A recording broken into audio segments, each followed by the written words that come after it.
pour terminer, on va vous donner des nouvelles de Thomas Pesquet qui poursuit sa route en ce moment vers la Station spatiale internationale. Cela fait plus de 30 heures qu'il est à bord du vaisseau Soyouz avec ses 2 collègues, un russe et une américaine.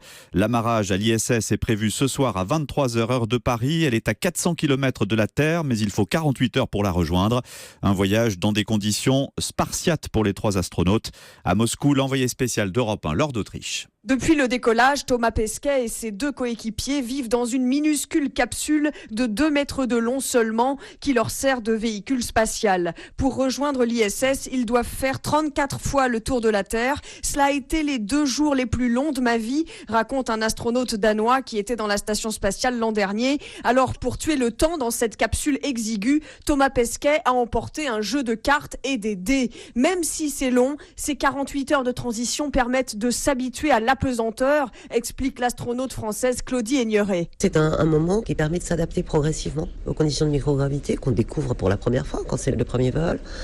Comment son corps se déplace, se libère de cette pesanteur, le premier regard par le hublot dans le bloc orbital.